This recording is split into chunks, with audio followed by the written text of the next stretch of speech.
as a female attorney, they meet men who are maybe not in those positions and are intimidated by it. I think the financial aspect definitely plays a role. Legally, you have to pay everyone at least the minimum wage. I fight for employees doesn't mean I don't sympathize with business owners. Personally, I don't think there's anything special about being a lawyer because I met a lot of lawyers who are not special. As much as everybody likes the idea of this strong, powerful woman, not everybody is equipped to let her be the strong, powerful woman. Would you have dated a blue-collar worker? That's a really good question. You're not protected for your weight. I can fire you for being fat or too skinny. Is that true?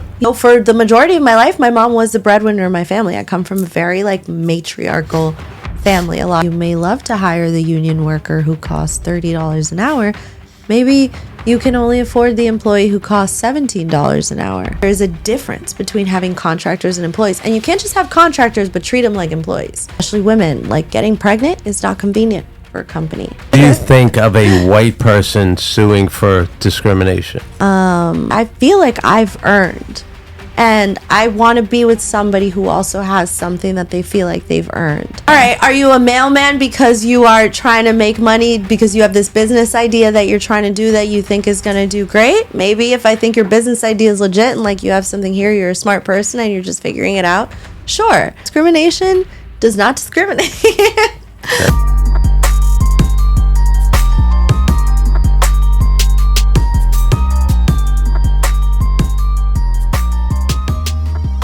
Janelle, welcome to Play Hard Look Dope. Thank you. So happy to be here. So excited to have you. I don't think I've ever spoken to an attorney in person. So Well, it's kind of good and bad, right? I feel like, yeah, but it's I feel like I don't know how I wouldn't run into an attorney at a bar or something. I don't either. In New York, Yeah. I feel like you could throw a stone and hit an attorney or a banker. So. Yeah, but I feel like attorneys are more, they lay low at the bars or something. I haven't ever noticed if I was talking to one. That's probably it, because they're at the bars. They're definitely at the bars. So attorneys are big drinkers. Attorneys are, I think there's some statistic that attorneys are the biggest, or career-wise among the biggest, not Drunks? speaking for myself. Drunks? Yeah, drugs, alcohol, but also Really? some sadder things. I mean, if you think about it, no one's ever called me and been like, Janelle, I won the lottery. What do I do? Everyone calls you when they have a problem. Oh, good point. Oh, that's interesting. So it kind of depends on the type of law you practice, obviously. But some people deal with really difficult situations every day, especially in immigration and family law and things like that. So And what kind of attorney are you? I practice labor and employment law. Okay. Oh, so everyone. Yeah. I mean, I've got good job security. We've always got jobs. They've always got How problems. did you choose that? When I graduated law school, I didn't really know what I wanted to do. I just kind of knew what I didn't want to do. And so I was testing out a few different places. I knew family law was not for me. Okay. I knew personal injury law was not for me. I thought maybe criminal law could be interesting. And then I did this 2-day trial with this firm, and I think I can say this. Yeah, I think it's fine. Fuck it. Fuck it. It's usually Fuck fine. it. I did this trial. Guilty. No, I'm kidding. I should have known when they told me, let's do this 2-day trial, because a lot of people come and they test it out and then they say it's not for me. I should have known at that point it probably wasn't for me. I came in, I was like, yeah, no problem. First day they put me on this case with this guy. I think it was in Staten Island or Brooklyn, I don't know. But he had 9 kids locked in his basement. We were supposed to defend him. Wait, And I was supposed to go through all this God. evidence and see if there was anything that, I don't know, I was given this criteria of stuff to look through. And I went home that day and I was like, okay, so that's another one that's not for me. Right. yeah, that's hard to defend that. I mean, the thing is, everybody gets a defense. Yeah. Right? So, yeah, absolutely, yeah. someone's got to do it. It just Damn. wasn't going to be me. Yeah. No, that's the a things you rough don't know one. about. Do you have a lot of attorneys in your family? Or? I think I kind of come from 2 sides. It's really interesting. On my dad's side, I'm first generation. We're really kind of the first ones to go to college, much less a graduate school. And then my mom's side has a similar background, only my mom kind of broke it and went to medical school. Whoa. Yeah, So that's my cool. mom was the first generation, and then I'm kind of the first generation on my dad's side. So, I mean, I had my mom's support in the way of like, she went to medical school, so she understood, you know, the difficulty of going to. Yeah. But a lot of it I did kind of have to navigate on my own because I didn't have much of a. I had like one uncle who was kind of like a distant uncle that I could occasionally like reach out to and ask a question to. But yeah, I'm, you know, like part of it was hard, but I'm also not going to say, you know, like I built myself up and I whatever, because I did have a little bit of both. You had the little bit of And a support. What did your dad do? So my dad, for the majority of my life, was a drill sergeant in the Army. A drill sergeant. Yeah, which is funny because we're like a heavy girl family. And then when he came back from war, I was like nearing the end of middle school, and then he started like working different jobs, and now he owns a company, like a construction related incredible. Oh, company. that's so cool. When did you first take interest to law? Your earliest memory of that? I don't know why, but for some reason I was just like I never wanted like my passion to be my job, because I'm the kind of person where if I have to do it, I don't enjoy it anymore. So I was just like, I need a job where I know that I'll have a job and I'll make money. And I thought I wanted to be a doctor like my mom. And then chemistry was what broke me in college. And I was like, Chemistry, okay, yeah. I'm not going to medical school. Oh, yeah. Chemistry is so Yeah, math was just not for me. And when they started putting that into science, I was like, never the mind. letters and the board. Right. And the, Yeah. I'll take the bar instead. Yeah, I think, you know what? Right. And so for some reason, I was like, well, if I can't be a doctor, maybe I'll be a lawyer. And I went to my guidance counselor and I was like, maybe I should try this. And I remember my guidance counselor was like, no, you're very soft-spoken. I don't think like this is the right career path for you. I don't know if you'll be taken seriously.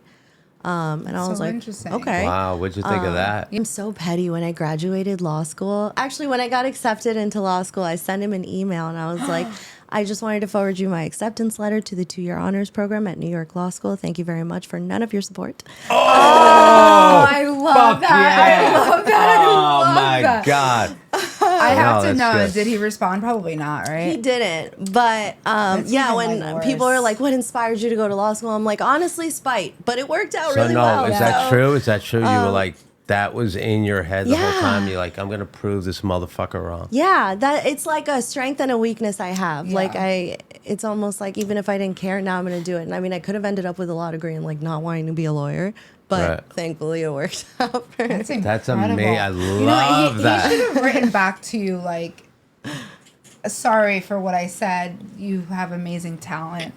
Blah, I mean- blah, but he's like an asshole. Yeah, Yeah, maybe whatever. he's not even there anymore. Maybe he never got the. I don't know. Yeah, like, but maybe he was too Wow. for soft my spoken. own sake, I yeah, love don't that. know. So you use that to your advantage. Yeah, I was like, well, I mean, you know, I was like, well, I guess I'll get my law degree, and if I decide I don't want to be a lawyer and I try something else out and it fails, the worst thing I can be is a lawyer. So I guess I'll be okay. Thankfully, the worst thing is not the worst thing. It's pretty terrible, but it's not that terrible. What inspired you to go into employment law? I think initially it was a little bit more of like a logic-based thing. Like I was like, okay, if I decide I don't want to work for a law firm anymore, you know, everything involves employment. So I could work for the government. I could work for a business helping them. I could, you know, so I was like, at least I'll have options and still get to use my degree. And then I found this firm that I started working at, which is a little ironic because actually when I went to the job interview for that firm, during the interview, the person who hired me, who I later like grew to love and was a great mentor, but during my interview, he was like, you know, I have to be honest with you.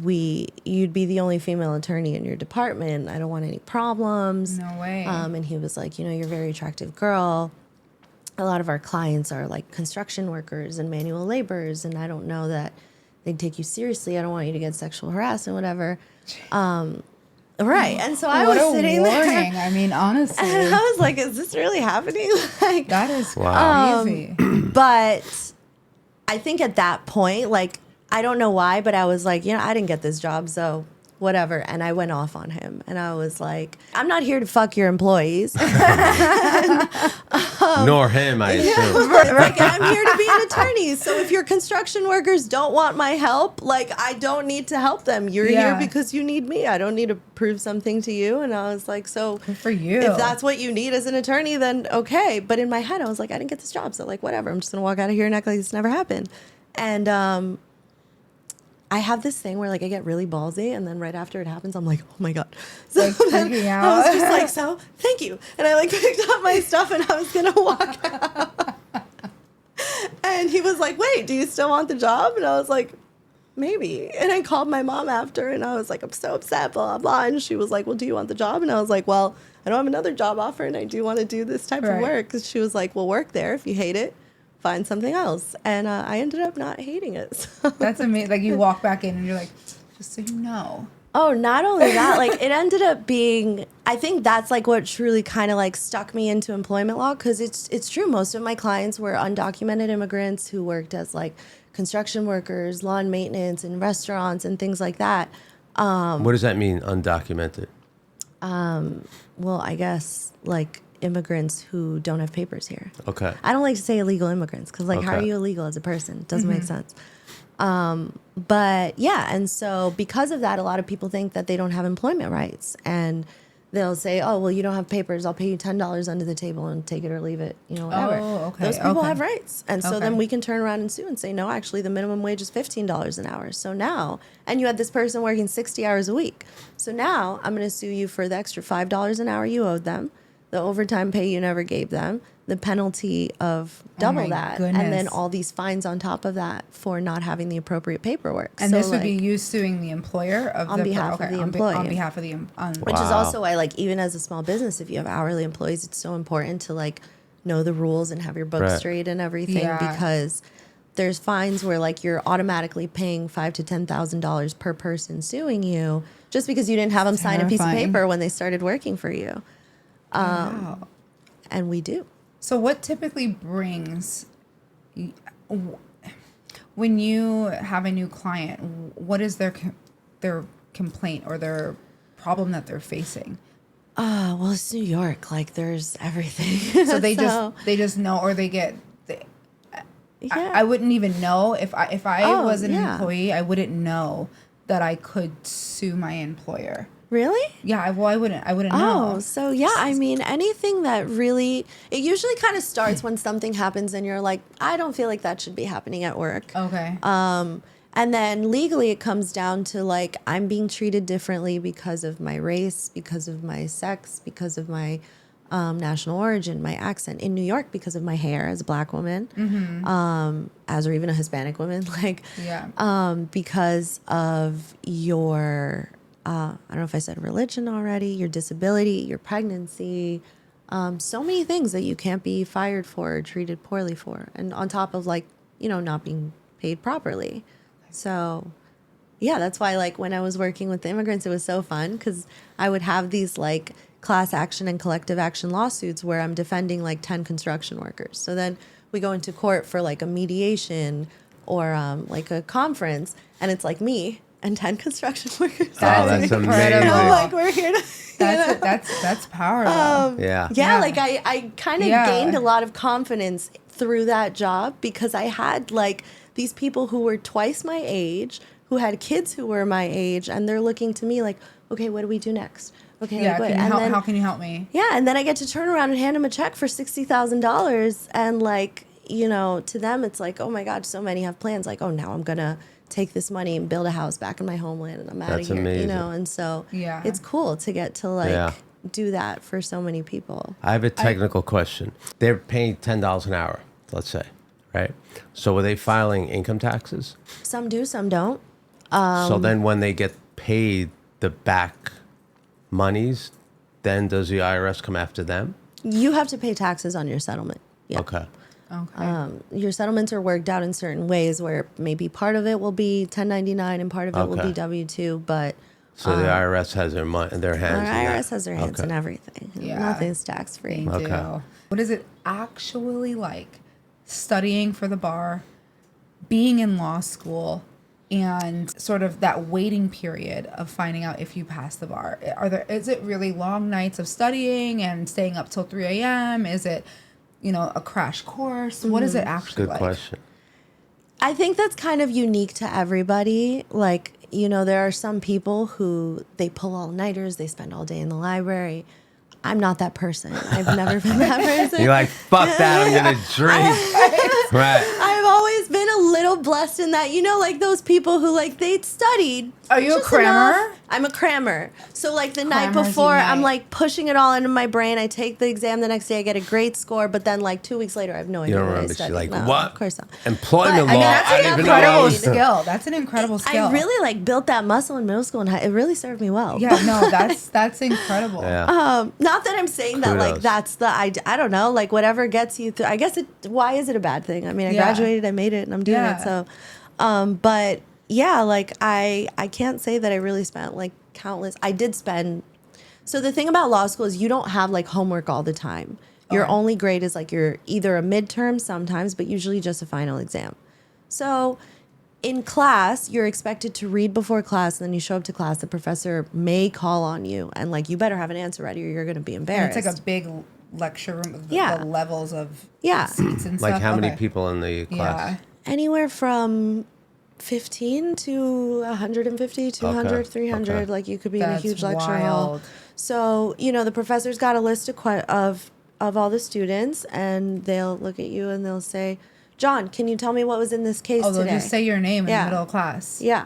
And Well, now... Section 3, Code 302. No, So you're just but it's actually people think that law is so that's what you think of, section this, paragraph Right. this, Yeah, when that's in reality, exactly what I think. it's just stories. We're telling stories. So you'll say, what happened in this case? Oh, there was a man and a woman. They were doing this, and this happened, and then this happened, and they ended up suing because it broke this law, and the judge sided with them. And so now we have this law because the judge said, no, that's wrong.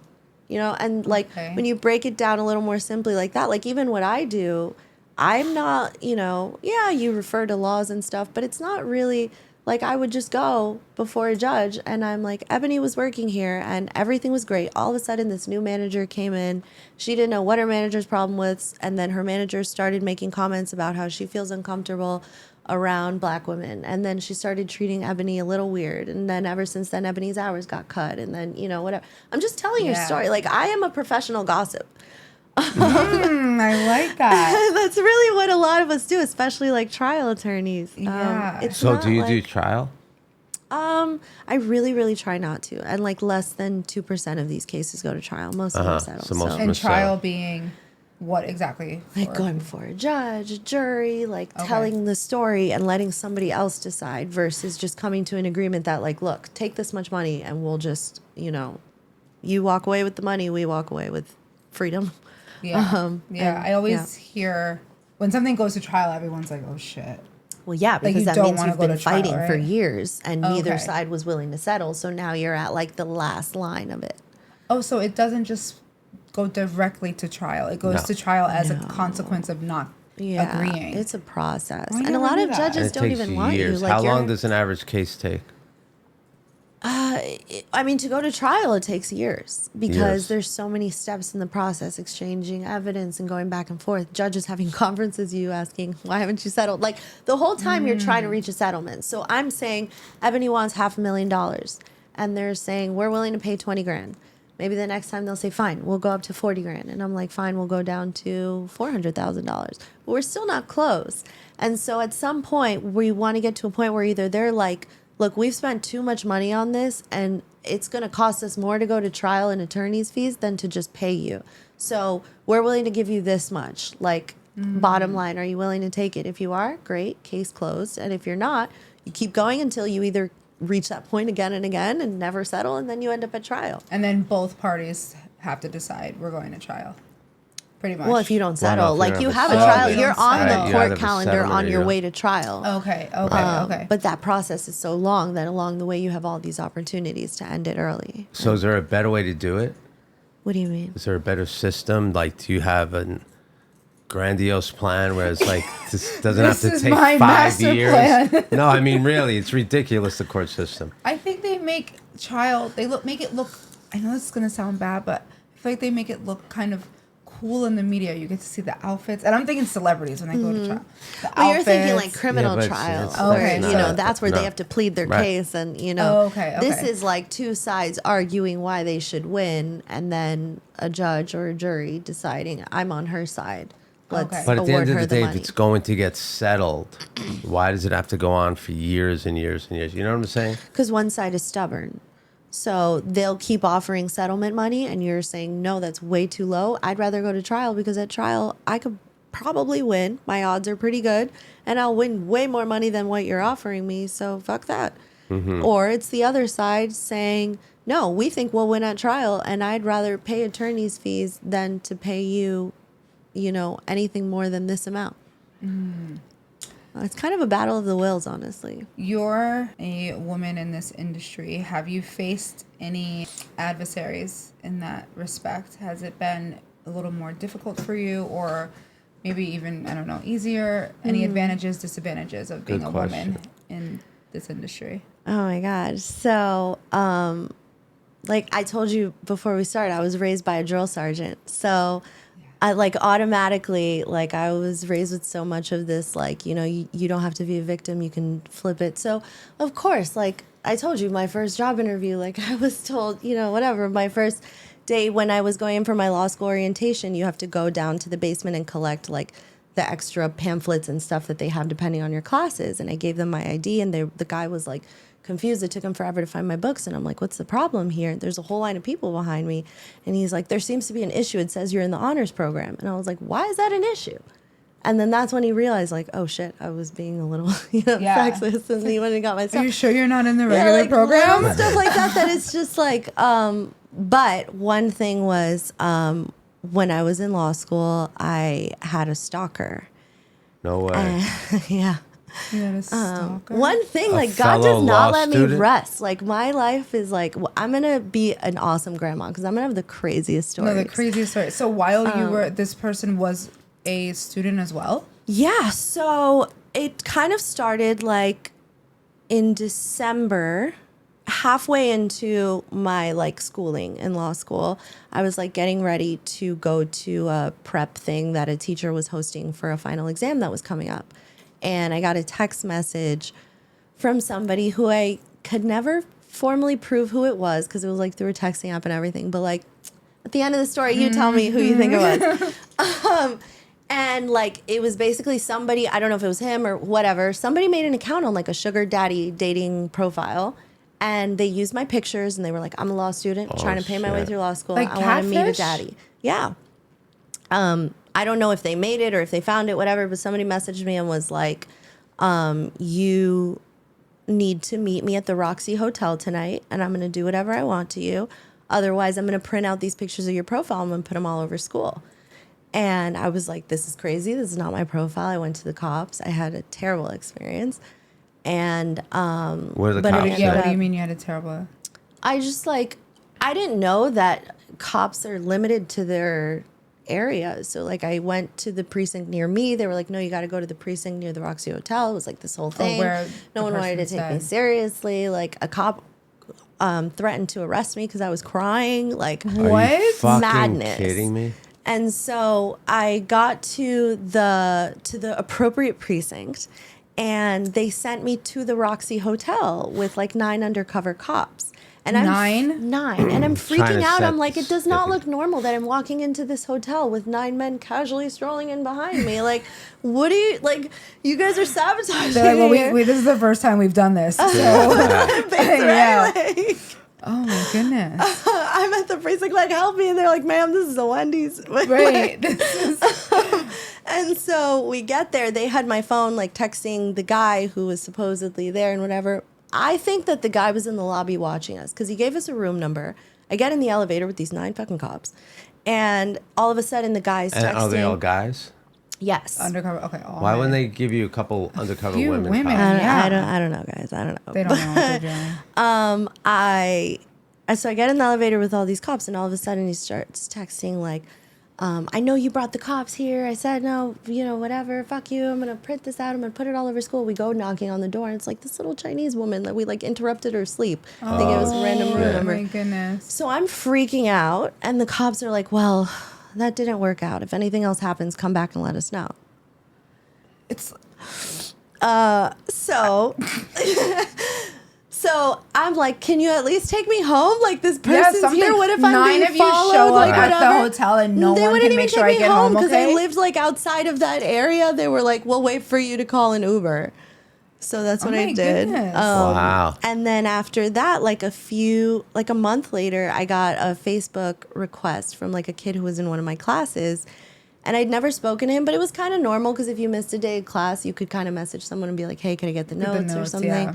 So I didn't think anything of it. And then he kept like messaging me, kind of asking me on dates and stuff. And I was like, oh, I'm seeing someone. I have a boyfriend. Like, just kind of no thanks. I'm just picturing this whole thing right now in my head. Sorry. The pictures were never printed and put No, around I mean, school, not the thankfully. picture. No, I'm picturing the whole scenario. But it was wild. And like at the time I was living in a studio by myself too. So I was just that's like, this is nerve-wracking. crazy. Yeah. And then like he kept asking me on dates. I was like, no thanks. One day I'm leaving school and he's sitting by the exit and I'm passing by and he holds his phone up to me and calls my name out. And I like look over, but he had music playing. So like the music box blocked out. I couldn't see what was on his phone. I just kind of ran out.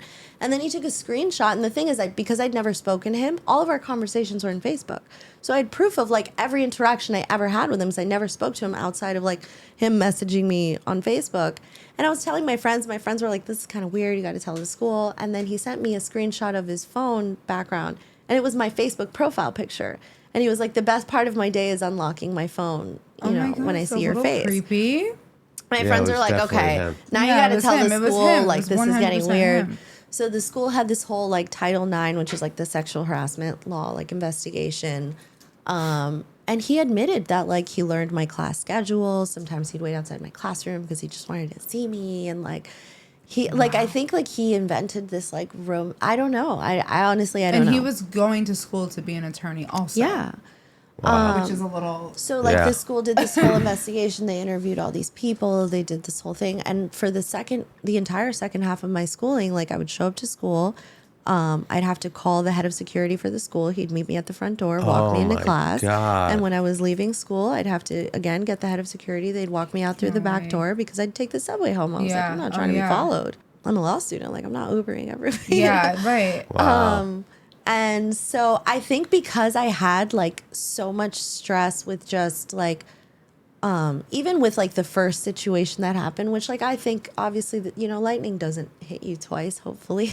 That'd be crazy. Hopefully. Or you have to play the lottery. Right? if it And I've been does. playing and I'm not winning. So Right, like that can't be it. But yeah, like I think that I was just, even being in school and not knowing like, is the person who like was trying to meet me at the Roxy Hotel like in this class or in this class? It's And, like, got to be the same guy. It is totally. but Right. and in that in between, before I knew this whole situation with this guy, I just didn't know who it was. So I grew this like fear of almost just being outside. Like I was like, wow, if I could be in a classroom and like a random person I don't know, because the person who was messaging me did tell me they went to my school.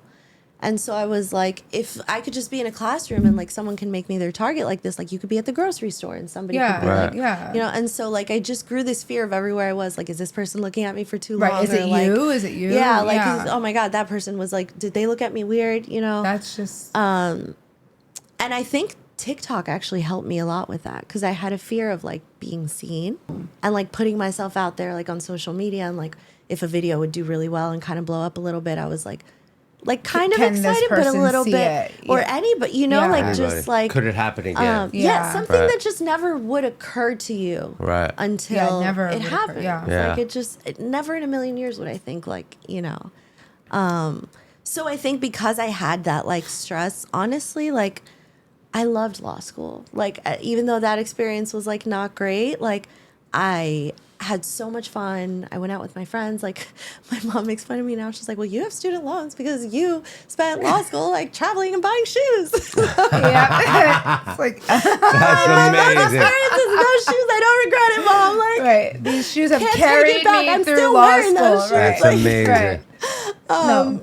And so, yeah, like I think because of that, I really enjoyed the times that I wasn't enjoying. And like when it came time to final exams, I spent those 2 weeks in the library. I went hard, I crammed. I like did what I had to do, and then I was fine. Whereas some people, like, they're preparing for finals the whole semester. They're in the library every day. They're like, very anxious. They're very and just some people need that. Like, you Yeah. know, they need to refresh every day and whatever. I'm blessed that, like, thankfully I got through. I did all right. you were a and I didn't need partier. to. I was an enjoyer of life. Enjoyer of life. Okay. Where does someone in law school party? Is it like on my campus? Is it just God. bars? What? Yeah. What And where were you kind of- living back then? Yeah, I was gonna say like what kind of. Yeah, I was living in Soho. Yeah. No way. So I nice. lived, you know, the Jimmy Hotel? Of Yes. I lived right across the street. No. Oh my God. So I would Yes, go there we do. We all probably the used time. to I go knew there. the bartenders, they like, oh, what was me? I'm studying for my law exam. Like, Here's they'd be a like, cocktail. you deserve it, like, whatever. So I'd go there, like, I'd have some drinks. I'd go downstairs to the deli. I became friends with, like, the deli people. I'd get a It's grilled always cheese. good at, like, it 3 was, like, o'clock in the my little morning. block. There was even, like, this homeless guy who's, like, I used to say he looked like, you know, like Hagrid from Harry Potter, like the big. I don't even yeah. watch Harry Potter, but I know. But the we guy. know the main character. Yeah, like, yeah, he yeah. was like a big black guy version of it. Yeah. And like we became like one night, these drunk guys were outside and they were kind of harassing me, and he kind of like scared him off. And I was like, "Do you want anything from the deli?" And he was like, "Can you get me a pack of cigarettes?" And I had just moved from Florida. In Florida, cigarettes at the time were like, I don't know, $4 or $5 for a pack. Oh, shit. I had no my idea God. that It's like 15, man. I'm a 15. broke Right, student. right. I go into this Your deli. total I'm is like, gonna can I be- get him this pack of cigarettes? And they're like $16. And I was like, meanwhile, I already told this guy I'm going to buy him. I was Like just that's like, 4 times Right. what I was expecting. Right. giving But him sure. like $20. You're like, thank God I drink for free. But after that, like, I became friends with this guy, and it was like, you know, I'd come home, Right. like, if I That's had cool. lunch or something, I'd bring it, and he was like my protector on this block. Like, you could not fuck with me around That's Harry. amazing. Like, He's like, I get the best cigarettes yeah, from so her. like, I guys. had so much fun, Honestly. and like, I never felt like I was in danger. I'd walk home, you know, like Yeah. at whatever time. After, But I love like, that going out with the my Jimmy, friends. a cool, exclusive place, was your go-to I everyday know. spot. Right, and it The was like fuck? right I know. across Right? the street. It was The fuck? awesome. And then I That's- moved to Chelsea, and like I had so many areas around there, and like I lived above Gotham Comedy. But you have your own firm. Can you I tell us do. about that? How you started that? Why you started that? When you started that? Yeah, so I started doing TikTok when I was working for another firm and kind of like testing out some marketing stuff. And then I ended up leaving that firm and working at a startup. But by then, I kind of had built a little bit of a following, and people were just asking me questions and asking for help. And I felt bad because I didn't work for a firm, so I didn't really have an umbrella to protect me to like give out advice and stuff. What do you mean by when you say protect you and give out advice? Smell like having a business without an LLC, you know, Okay. like So they could have sued you personally. right, and versus just the kind of corporation. being Oh, the person asking the advice. yeah, like Oh, wow. if Could you're have sued her personally. you know, I heard from this guy who reached out to me, and he was like, my wife was pregnant. She was treated really poorly at work, and we need help. And I was just so touched by their story and the fact that it was like her husband who reached out and was like, my wife is so depressed. Like, we have to do something about this. And I was like, I don't work. I spoke to him and his wife. I was like, I'm not at a firm. You can go to a firm. I can refer you to some really great attorneys, or you can work with me. And for some reason, they were like, we really want to work with you. And I was like, well, I'll charge you less, but like, we're going to figure this out together, because you're my first case that I've ever done without like a senior attorney Oh, overseeing me or like anything like that. We settled for a really great number, and everything worked out really well in the end. But they were kind of the reason that I had the balls, I guess, to like try it out for myself without like a supervisor or anything, like checking my work, making sure my spelling and like my grammar and like everything. That's super impressive. You know. How long ago was that? This was like a year ago. Uh-huh. And then since then, once I kind of had all my stuff established, I was like, well, I might as well take on more clients and like stop. I was just kind of referring people out. And then I was like, I can do it myself. And I have been, and That's amazing. I think going it's alright. so prestigious when you're like, it's your firm. oh, girl, it's not that fancy. It's I like feel me like it in my is. sweatpants in my living room. What's involved for people watching or listening? Just a few things that are involved in sort of starting your own firm, if someone listening or watching wants to do so. A lot of research, a lot of like talking to other lawyers. I didn't do it on my own. I spoke to so many other attorneys. I asked so many questions, really kind of leaned on as many people as I could to figure it out. A lot of Googling. Really, it's just like starting any other business. You know, you guys do your branding, your website, your everything. You guys offer a product and I offer a service, but there's no like, you know, prestigious up in the sky, Okay. whatever, like weird. Still a lot it's of not hard that work. fancy. A lot of hard work. It's a lot of hard Yeah, work. yeah. Yeah, it is. But I like it. What are some of your biggest personal achievements in the work that you do, and what are some hard lessons that you had to learn? If you can elaborate on any of like a specific Good case questions. or Yeah. I had a case. It was actually the last case that I had that I physically went to court because since COVID, like so many things have been virtual. And we called this client the Chicken Man because he worked for like a chicken Chicken company. Man? Okay. But he was like a Dominican guy and I'm Dominican. So like we, you know, he was very, he had the same last name as like my grandma and like from the same town. So like, you know, things like Oh, that. It's that's- kind of like, oh, wow. you could be my cousin. And it's probably true. Like he could be your cousin. And yeah, and so like he was very jumpy. He was very like he was a character. And so a lot of people kind of were like, this guy's a little crazy. We settled his case. And I remember during his art mediation. What was the case? Just a lot of money that he wasn't paid, like Okay. unpaid minimum wage and overtime, things like that. And during the mediation, he settled for like, it was like 6 figures, like it was a good number. And he was so excited. He was like, I have a girlfriend back at DR, she's pregnant. You know, we're building a little house, so I'm gonna send the money to do that. And then I'm gonna go back over there. And with this money, like I can set us up there, everything's gonna be good. We settled his case and I told him, these things take a little while. There's a lot of documents now that need to be drafted and signed. So don't think like you're going to get your money right away. And time passed and everything got filed. And for some reason, it could be a million different reasons, but the judge just like was not approving that document. And sometimes it can take days. Sometimes it can take weeks or months. Just depends on how busy they are, I guess. And he started getting frantic and he was calling us and he was like, what's going on? And we were like, you know, we'll call the court clerk. We'll see what we can do. And, you know, like you have a whole to-do list of things. So like his thing is just another thing on there. And it's like, I'm going to get to it. I'm going to do it. But like, oh my God, you know, I walk in, I've got 50 emails. I've got 20 things on my to-do list. I've got 10 new cases to work on, like all these consultations to do. And like everything kind of dragged. And I remember Saturday night or on Sunday, my paralegal actually called me, which I was like, that's weird. And he was like, he called me last night. He was frantic. He was like, you know, I really need you guys to figure out this money. I was like, okay, no problem. Like Monday, I promise you, we're going to send a letter to the court. We're going to ask what's going on and get this expedited. And then Tuesday, we found out that he Oh, I knew that was and then Thursday, the judge approved the settlement. So I think like that for me was just a huge lesson in like, you know, like so many things, the longer your to-do list grows, the more that things become a little bit more like, I have to do this and I have to do this and it's mundane and you lose like the faces behind those tasks.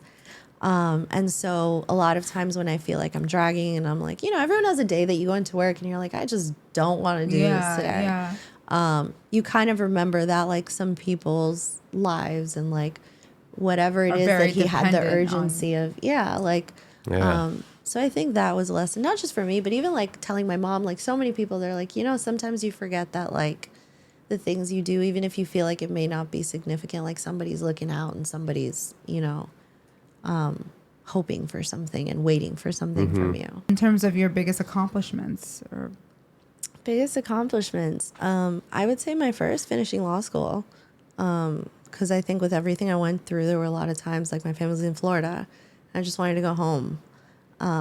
So it meant a lot to me, like myself, when I finished. And I was like, because even when I went through the investigation, like in the end, since I was found to have been like, I don't know, whatever you call it, like he did it. They were like, what do you want to happen? Do you want us to expel him? Do you I was going to whatever? ask what wound up happening. I believe in karma. So I was like, I'm not trying to ruin this guy's career. Like, he might just be weird. I don't No, want he to. was a dick. He was, but it would like I just, I believe in God, and I think God does what God is gonna do in His right time. And so I was like, I'm not trying to ruin his career. I just want to graduate and not be away from him. So they suspended him until I graduated, and then I'm pretty sure he went back and he graduated. I never like followed up to see, but So what if he went for an interview and he was your boss? I don't think that. Oh, not now. She's her own firm. She's humble, but she's He's not that gonna come humble. to you and be like, Can I? What if he applied to work for you? Oh, I don't know. I'd be like, God, you are. I feel like, okay, you said that you were petty in the beginning. You'd play be like, some you know games. what? You can work for me. The Yeah, I bathrooms would need think to it be was a cleaned test. right now. I'd be like, there is something happened Right. that this man ended up Right. here, like Those interviewing documents in for the me. basement, So. you can file those for me. Thank you. Yeah, no, I don't know that I'd ever feel comfortable like being around him again. Yeah. But Yeah, of course not. I hope somewhere he's got a career not sexually harassing anybody, and Yeah. things are better for him so he can be better to other people.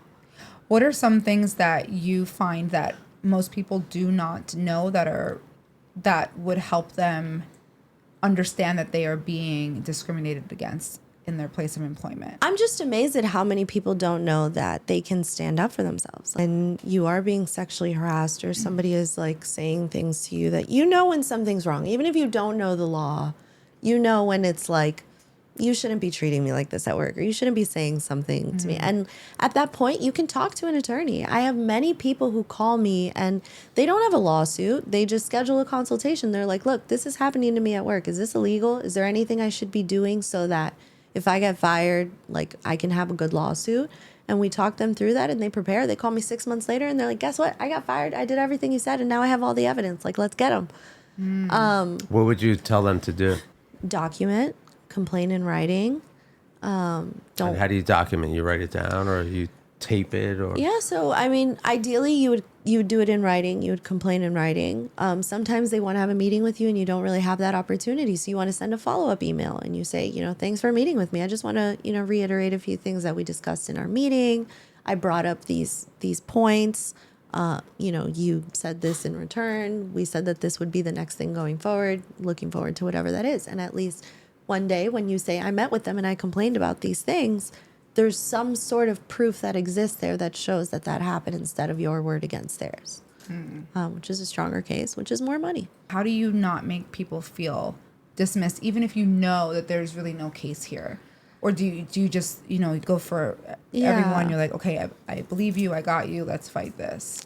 I mean, like I said, my mom's a doctor, so I grew up seeing and understanding bedside manner.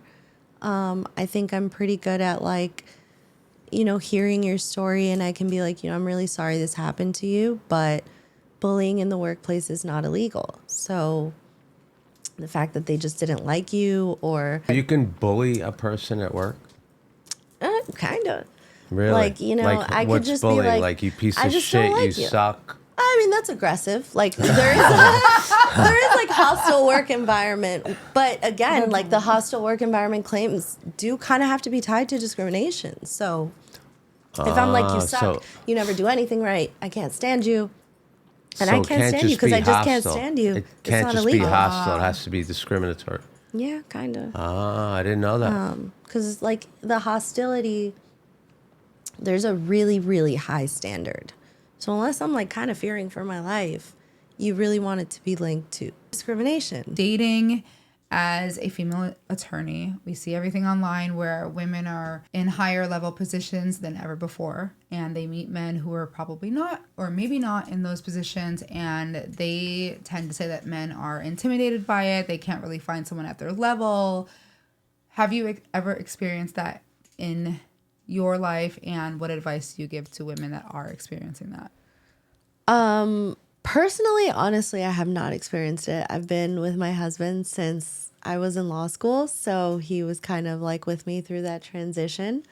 But I do know so many lawyers who do experience that, and it is really difficult, especially like even when I met with you and you were like, oh, I'm so nervous to be with a lawyer. So and I'm like, nervous. girl, like there is nothing So nervous. special about me. Like we are just two business It's owners. intimidating There's a little nothing different. We just offer different things, you know? But I think the financial aspect definitely plays a role. I think that when you have a certain like personally, I don't think there's anything special about being a lawyer because I met a lot of lawyers who are not special.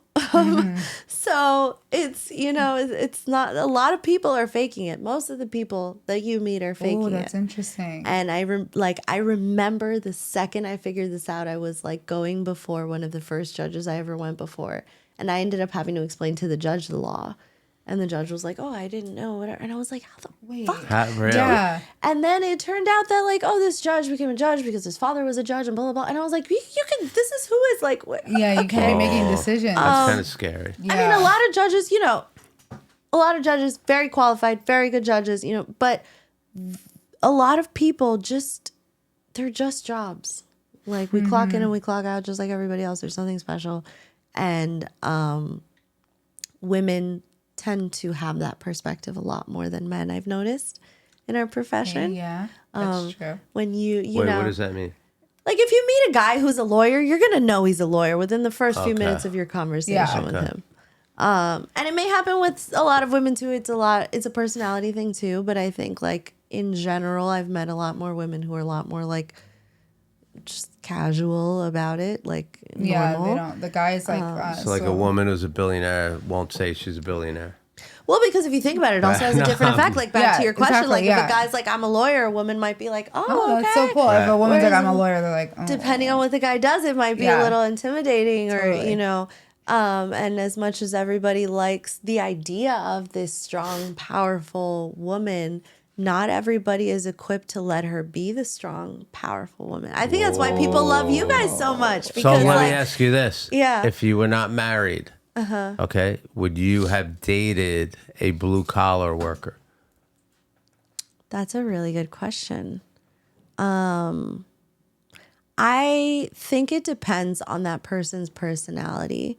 Because I'm the kind of person where like maybe you met me when I was working at Fossil selling watches. No, but, like, I you're had an attorney. No, you. but I had the ambition to do shit. You are an attorney. Okay. You're an attorney. All right. You're not married. Like now. You're at a bar, right? And just give you a meet job. a Give guy a who's a blue mailman. collar. Give me a job. A mailman. Okay, a mailman. All right. Are you a mailman because you are trying to make money because you have this business idea that you're trying to do that you think is going to do great? Maybe if I think your business idea is legit and like you have something here, you're a smart person and you're just figuring it out. Sure. If I'm you're a just a mailman mailman. because you're just fucking probably not. And it has nothing to do with like, you know, a gold digging or a career thing. It's just like I held myself to I don't even know what Rigorous, it's not sort a of. standard. It's like I busted my ass. Yeah. You know, and so there's things that like I went through and that I did in order to get certain things that like I do believe that until you earn something, you don't fully appreciate that. And so there are things that like I feel like I've earned. And I want to be with somebody who also has something that they feel like they've earned. And I don't think that really has so much to do with their career. Like maybe there's something else that the mailman has done that's like really impressive. I don't know. He didn't lose any mail like, wait, this hold week. on. I didn't I lose don't any know, I mail don't this know. week. Right, he's like, I delivered on time. Okay. I would never say never because And who I'm knows? sorry, I Like picked there's the a mailman, I but- know. It's a good because- question. Right. But I do think like there's an ambition part to it where Yeah. it's like, you know, Play Hard Look Dope wasn't always like this cool store that was whatever. You built That's it up. And true. so maybe like she met you and you were just like peddling a bracelet out of a trunk. And now you have this beautiful, like, so, but when she met you, she knew like this guy, he's going to do something with Very it. He's not ambitious. okay with Yeah, just the selling ambitious. bracelets out of his trunk. He's Yeah. going to do something more.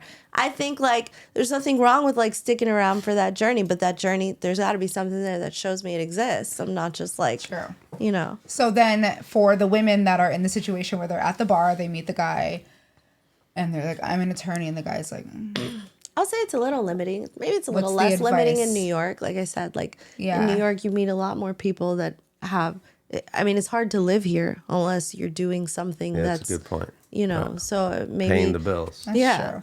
So maybe it's a little different, I would say, in New York than a lot of other places. Yeah. But I do think that it is a little more limiting in terms of the people. And there's also like an understanding, like you guys know you work really late. Sometimes there's things you have to do where it's like, I'm working, this is business, and maybe the mailman doesn't understand that because he clocks in 9 to 5, he gets his paycheck, he's got his insurance. Yeah. So it's just like, in general, there's things that I do think like you have to have a little similar, whether it's in spirit or in what you've gotten so far. Yeah, that's interesting.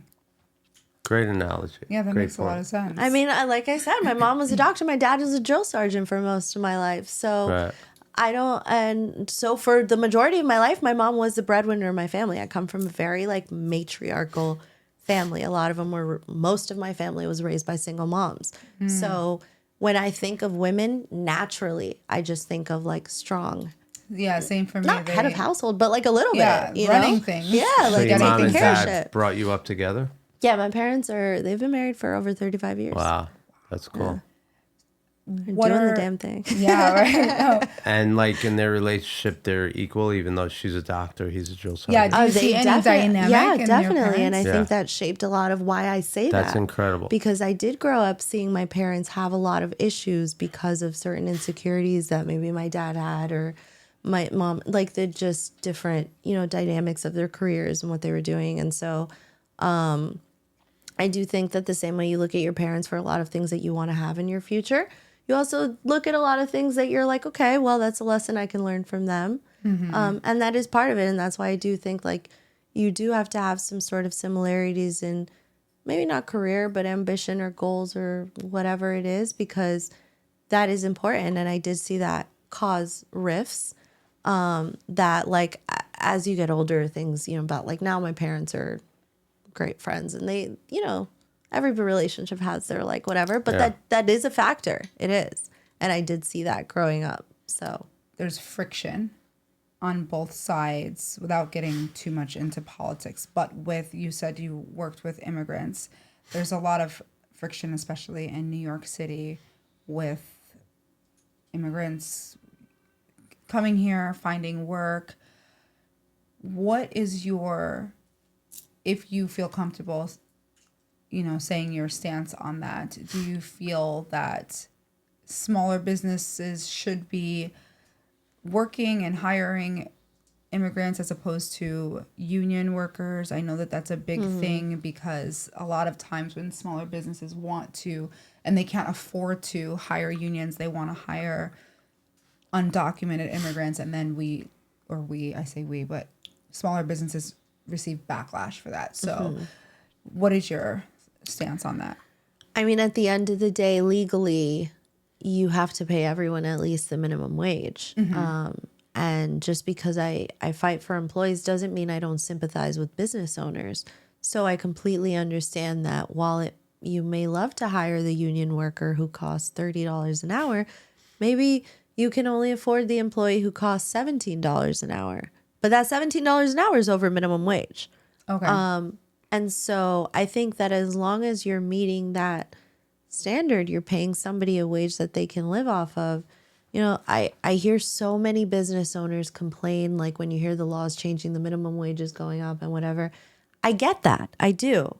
But if you can't afford 4 employees at a wage that's going to help them survive, then you can't afford 4 employees. Then your business is not big enough to hold 4 employees. Then you just have can to afford bootstrap it 3 yourself. Yeah. Yeah. Like there is no other thing that you can't afford it, but you should still get it.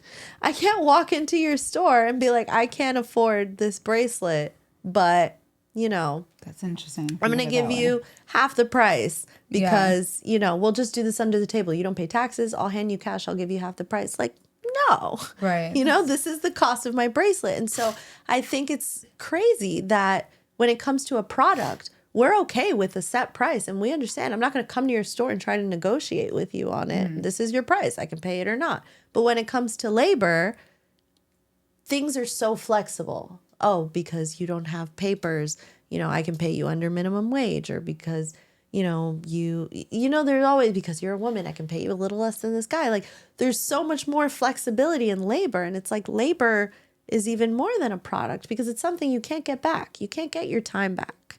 You can't get your body that you put into doing this work back that now you're injured because you've been doing physical labor for 30 years. Like so many things that you hear. I have so many cases that I hear. It's like, I've been working for this company for 30 years. My body's destroyed because I've been doing this construction for all this time. Yeah, they like let my me lower go. back from this trucking you know, job. Yeah. And so, yeah, I mean, labor, it's not, you can afford it or you can't, just like anything else. And it shouldn't be compromisable based on the person who's giving it to you. So what do you think of New York City being a union city? So if you want to build something here, do construction, they want you to hire a union. Yeah. Right? And if you don't hire a union, they come out with a gigantic Oh, rat. have you seen the rat? That's And now they do all that rat. shit. What do you think of that? Who do I hire? That's a really, really good question. That's a good question. I don't know. I guess like I'm not in the position to say what your business can or can't afford. I think for me it's more so just follow the law. And what you can do as long as you're, meeting those legal requirements, you're not taking advantage of somebody because of where they come from, what language they speak or something like that. Like I will say I am pro union. I do think that I did this whole union series on my TikTok and I went into like once we stopped unionizing as a country, things like the federal minimum wage stopped going up. Things like workers' rights, a lot of them stopped expanding because unions, while they do get a bad rep and not everything about them is so great, they do protect you. I mean, look at, the Writers Guild strike and like the actors strike. Like, like without those things, these people would be really taken advantage of. And so I guess that, there's two sides to it. There's, right. And at the end of the day, you just want to follow the law and not take advantage. I'm not here to judge somebody who can't afford the $50 union employee, but don't take the $25 undocumented immigrant employee and make them a $10 an hour employee because you're holding their immigration status over their head. No, I'm talking about, right, fair wages, right. And it's interesting, you were talking about the SAG or after or whatever. I read something about that, and because of that settlement, and they got like a lot of money, now Netflix is going to go up, Amazon Prime's going to go up, Really? all that's going to go up. Yeah. So now the middle class, which is what we all are going to pay more to watch these TV shows. Yeah, and that's why it's important to know who you need to be mad at. So who are we mad at? We're mad at Netflix. We're mad at Hulu. We're mad at Peacock because they can afford it. They can afford to pay these people. And it's absolutely insane. They have lost more money in the time that these people have been on strike than the money that they're asking for. They have, yeah. If they would have given the money that they were asking for, they would have lost less money than the money they lost in waiting out this strike and trying, like playing this out. So it's not about the money. And I think but it's always about the money. On the middle class, because they keep putting it back on everybody else. Totally. They can so now we're going to pay more to watch Netflix. But they're not willing to do that. They're not willing to let that affect their margins. So to keep their margins the same, we're just going to charge you more. But that's not the writer's fault for wanting enough money to survive. It's not. But it's Netflix's fault for saying, absolutely, $2 billion is not enough. We want $3 billion. Let's charge them more. I saw actually a TikTok, they have girl math. And then boy math and dog math and all this stuff. I saw corporate math. I've seen for the first time today. And she was like, corporate math is your corporation telling you that they cannot afford to give you a raise because they still want to give the 10 executives their bonuses every year. Yeah. Corporate math is saying that we have to fire all of you, but we're still going to give the raises to all of the executives. And I was like, that's what they did in this strike. I'm like, they could have just said, you don't get a bonus, you don't get a bonus, you don't get a bonus, and we're going to give them what they want. And then they still don't. So I do understand your perspective on, let's figure out who to be mad at. Yeah. And not be mad at the people saying, hey, I wrote this show. Yeah. You wouldn't have a show without me writing it. And you're not going to give me what I'm owed because you want your friend Bob over there to And still, not only that, you know what I mean? You're not going to hire me to write future shows because you're going to take this show I wrote, feed it into Yes, AI, absolutely. and have them write a new show based on my writing style. Absolutely, yeah. Like, yeah, it's pretty. It's really tangled. Yeah. I mean, the way I look at it, no matter who you are mad at, the middle class pay more. The middle class, because it's No because matter we're what, not no mad matter at the what, right no matter people. what. Yeah. I think that's why No matter enough what. people are not mad at the right people. Yeah, a lot But of even times. if you, that's my point. No matter who you're mad at, we are gonna pay more money. Well, because It I doesn't feel matter. like the middle class kind of just we suck our teeth and we do. pay it. We We just suck go our teeth. Small We do. business, We're like, middle yeah, class. we The do. government We do. takes advantage, and of they know those. that Yeah. we're just going to be like, you know what? I have too many problems. I need to pay my bills. Everything's just fine. a sigh. Everything is just Right. like, oh, okay, Right. gas is Yeah. going up. Oh, okay, I guess so. Groceries are going up. Yeah. Oh, okay, fine. Like Right. Netflix costs more. The We're just rich going to could suck our pay teeth. for anything. They don't care. It's like, Yeah. oh, I'm But if paying they 50 don't get bucks their more. bonus, they're like, stop. Right. Stop everything. No And more then new they'll shows. also go to the media and say, well, now Netflix is going to go up because these Yeah, writers and got they more money. always take so you're action. inclined to be mad at the writers and say, damn, they got more money, so now we got to pay more. And it's like, no, Netflix can afford to pay them. absolutely. We've been playing, I've Especially been using when Netflix one of their since they were shows- mailing us DVDs. Right. I remember Like, they were have been making their money. $5. I remember And when that. they're paying Meryl Streep or whoever is Redbox acting, was how they Redbox, started. yeah. And when they're paying Red these Fox? Redbox, Redbox. Oh, they said Red Fox. Sanford and Son. Dun, dun, and like dun, they're dun, paying dun. like all these I love Red big Fox. time actors their fee. Mm-hmm. I'm like, we know how much it costs for Yeah. Meryl Streep to be in a Netflix movie or whatever. If you had to give, I'm gonna go both sides of the aisle here. If you had to give a small business 3 pieces of advice to protect themselves, and if you had to give the employee of any business or whatever 3 pieces of advice to protect themselves, what would those be? Love it. Ooh, for a business owner, I would say consult with an employment attorney at least once a year. If you have employees, consult with a business attorney if you don't. But yeah, laws change. It's important to stay on top of them. I would say, I think it's just important to understand that owning a business and having employees are 2 different things. I have a very close friend who called me flipping the fuck out because she was like, I didn't know I had to have workers' comp insurance. I got a letter in the mail saying I'm getting a fine for thousands of dollars because I Yeah, didn't have workers' workers' comp comp doesn't insurance. fuck around. And she's like, I'm the only employee of my fucking business. Why didn't I do it? I would be livid. And I'm like, well, you're the employee. So that's the thing. You have to understand there is a difference between having contractors and employees. And you can't just have contractors, but treat them like employees. Because then you might as well have employees. They can still sue you for Right. all the The same IRS things that doesn't it's like that. misclassification. Oh my goodness. But yeah, I mean, a lot of people just kind of don't really think about it as so much of a priority. And the consequence later is a lot. Let's see, a third one. Your business suffers when your employees are not happy. I have seen so many businesses go bankrupt and have to close their doors, and all of their problems started with a pissed off employee. They had been breaking a law without knowing it because they were missing some paperwork or whatever for years. And then they pissed off one employee who went and told another employee and found out about their rights. And then it just trickled into this whole thing. Not that I'm saying happy employees helps you break the law, but like Right. things start to go down for you as a business when your employees are not happy, and when you start focusing on the success over your when you focus on the success of your employees in your business will be successful. I have seen that time and time again, and I really 100% believe it. It's a good piece of advice. Like if you have a store employee who's so happy to be there, loves it so much, Yeah, they're gonna work sell harder, your they're gonna stuff do like Happy crazy. employee, They're gonna happy be like, life. look how Happy- gorgeous yeah, Happy this employee, bracelet happy is. life. Don't you want it? It's stunning. Right. Like, you know, versus someone who like dreads being there and they just like don't care. Like you're gonna make more money when they're happy.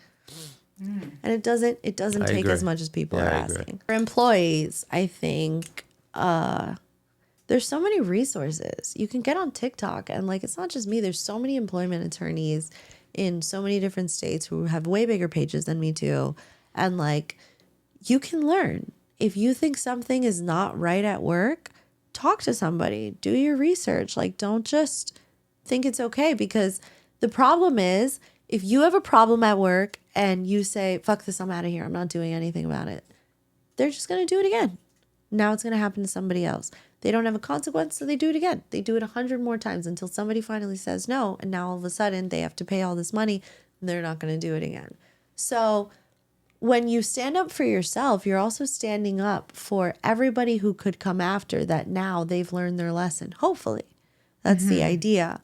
And, you know, nobody wants to be the snitch who's like sending a million complaints and doing all of that. And I say complain in writing and they're like, oh, but I don't want to get in trouble and whatever. But I think, you know, when you're like, I'm on my way out of here, they're pushing me out. Like, you know, at this point, I'm kind of backed into a corner, just throwing punches and trying to survive. And that's when you want to like talk to an attorney, figure out what your rights are, because you're not on your own. And it's not going to cost you anything. Like, maybe you'll pay for a consultation, but in terms of your lawsuit, most plaintiffs' attorneys will work on contingency. So they'll get paid a percentage out of your settlement at the end. So it's in their best interest to get you the highest amount they possibly can. Yeah, absolutely. And it's not coming out of your pocket. So why wouldn't you? Yeah, that like, makes sense. It just doesn't make sense why people would just walk away from these jobs, let them get away with it, and leave tens of thousands or even hundreds of thousands of dollars on the table. I mean, no amount of money is going to like make your trauma go away if it was like a very traumatic experience, but it'll help you start your new life. And I've seen that many times where maybe this job broke you, but you took this money and you did something that helped you rebuild yourself. Yeah. So there's definitely reason to stand up for yourself other than just like, you know, fighting back and throwing punches against the company because you're mad. I have one last question. What do you think of a white person suing for discrimination? Oh, it happens. It happens all the time. Discrimination does not discriminate. That's good. I like that. Yeah, no, I've represented I've represented attorneys. I've represented doctors. I've represented janitors. I've represented everybody in between. I mean, there's no, you know, when it comes to especially women, like getting pregnant is not convenient for a company. Yeah. They are discriminated for pregnancy in every single field. White guys are discriminated against. That's Black guys are never would discriminated have against. thought of. Like, if you're the only white guy and you're working with a bunch of like brown guys and they have all these nicknames for you and they're always like, you can't do this, you can't be. Yeah, like, is that it really a happens thing? to everybody. Okay. It happens to you for being too old. It happens to you for being of a certain religion, for having an accent.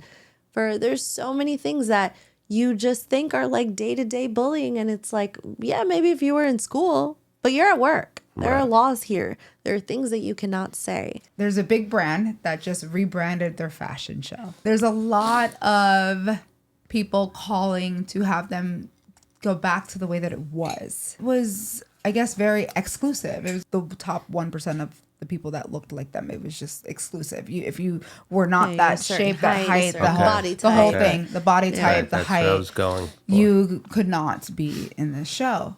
As someone who loved the show, I did not watch the recent one. I've just heard all of this stuff online. What do you say to a brand that has a certain aesthetic that they want to have as part of their brand, part of their vision, part of whoever's vision when they started it, they're carrying out, you know, whatever.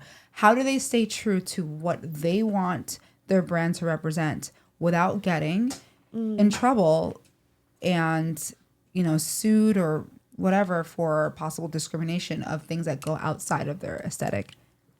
Yeah. Well, firstly, I think it depends where you are, because federally, which is like nationwide, you're not protected for your weight. So What does that mean? I can fire you for being fat or too skinny. Is that true? Yeah. And the only time that there's a protection federally is if I can turn your story into a story of disability discrimination. So you are so overweight that it's causing a disability for you that is creating a problem for you at work. And then they're discriminating against your And disability. they're discriminating against that. But a lot of cities have started. So you have like your federal law, you have your state law, and then you have your city law in a lot of big cities. So in places like New York City and a lot of places in California, they're a lot more employee friendly. And so the federal law may not protect you, but like I said, like in New York, we have hair discrimination. Federally, you don't have hair discrimination, but here we do. And so like when you have expansions like that in certain places, you do have to be careful. Some places have enacted different types of weight discrimination, and they have certain parameters on that. But for the most part, nationwide, you're not protected. So what about New York specifically? That's a good question. There's a bill that's currently, I think, under consideration. I haven't seen anything about it. So like, I don't know, maybe really recently. But as of now, no. Yeah. So let me ask you this. Let's say they did pass a weight bill or whatever you would call it. You being an attorney, being in great shape. What do you think of that? I think that discrimination, like protected characteristics for discrimination, they exist for a reason. So usually like when the bill is being passed, a lot of people kind of plead their case, tell their stories. They're trying to convince people to support this law because it's a real problem. It's really happening to me and all these other people. So, it should pass. So the idea is that if it passes, it should have enough support and should help enough people that it makes a difference. I don't know. I mean, I don't think that I'm the person to decide whether something should be a protected class or not. I just protect it. So if the law says you're protected from weight discrimination, you call me and you say I was discriminated for my weight, then I'm going to defend you. I don't think it's really for me to say whether or not, the law. No, but that's interesting. I never even thought of that. Like, you can't control what color you are. Yeah. What gender you are. You can control your weight, though. You can. For the most part. I didn't know that. And if I'm hiring dancers, I need my dancers to, maybe I don't need them to be a certain weight or a certain physique, but I need them to be of a certain, you got to dance. You have to be able to move. Yeah. If I'm hiring a model, if I'm hiring, right, that would be okay. So yeah, I need a plus size model. Maybe for this thing that I'm advertising, I need to show models in every size. So if I'm showing a model for plus size, if I'm showing a model for XS, if I'm hiring a model to model this extra small outfit, I need an extra small. Yeah. person. So then there's some protection because. Right, so that wouldn't be discriminatory because as of now, 300 pounds and I can't fit into that. Whether it's right or wrong, I don't really think is for me to say. Yeah. Because like you said, That's it's fair. not something that honestly I've dealt with, fortunately. Right. That's a great obesity is not question, a though. struggle I've had to fight. Yeah, that's Right, there you go. We're at the point of the show where we ask every single guest the same two questions. The first question is, if you were to have dinner with anyone in history, dead or alive, family, famous, politician, anyone, who would it be? And the second question is, if you could have the phone contact list of anyone in history, dead or alive, question. who would it be? My first answer is Beyonce. For what? I know, Dinner I or should have contact? the dinner. First dinner one, or dinner. contact? Dinner. Dinner, okay. Yeah, I don't know. I grew up with Beyonce. I think we all did, You from may as well Destiny's get Child Jay-Z's to like whatever. contact list. I mean, if you're going that call route, Beyonce. right. Even Right. business wise, like just hearing her, I feel like there's so many things that Beyonce does right as a celebrity. I think she does a really good job. Like we were saying, like, you get online, you show people your life, but you choose what you show them and what you don't. We haven't seen her twins. Like, We haven't seen anything. We see what she wants Right, to see. yeah, and totally. she is like the most famous of the famous. Yes, yeah. So the fact that she's able to hide, but we know when Kim Kardashian goes grocery shopping. we know everything Like about them. I think like there's something that, there's some wisdom there that she's kind of got for, and I just That's who doesn't true. fucking love Beyonce. Like, Right, that's true. someone who's contactless. I want to say like Obama or, Ooh, but then I'm kind of like maybe a billionaire because they, I would take a billionaire. right? Like if I was going to So be which president or a billionaire? billionaire, I actually feel like a billionaire probably has more power. Yeah, which billionaire? Jeff Bezos? I knew you were gonna say that. Same. I feel like Who if wouldn't? or maybe, I don't know. Maybe Bill Gates, but I feel like, I don't know. I think that's boring. Yeah, that's what I was thinking. I was like, wait, he's sweet, but like a little boring. Like I feel like Jeff Bezos has his hand in everything. Yeah, I mean, and with his Bill new girlfriend, Gates like is he's a celebrity, yeah, he's a billionaire, totally, He's yeah. all like, roided up. Yeah, like- Bill, right. Bill, I would rather have. I think that's a good contact list. Yeah, absolutely. Yeah. Thank you so much for being. Thank That was you so for fun. having me. Thank you. Yeah, I had And fun we have a talking to gift guys. for you. So exciting. Thank you. I mean, your rapping know. is nice, babe. I know, It I is. did really. And how about the way I wrapped the gift? I mean, okay. So cute. I'm such a like ring person. That's I an love amazing- it Oh, so look at that. much. Does it fit? That looks We great figured on that you. was your ring Love size. it. It's great. Thank you so much. Thank It's you so gorgeous. much. Thank you for being here. Thank you. Of course. Love you guys and your brand all the time. Thank you guys for watching. We will see you next time.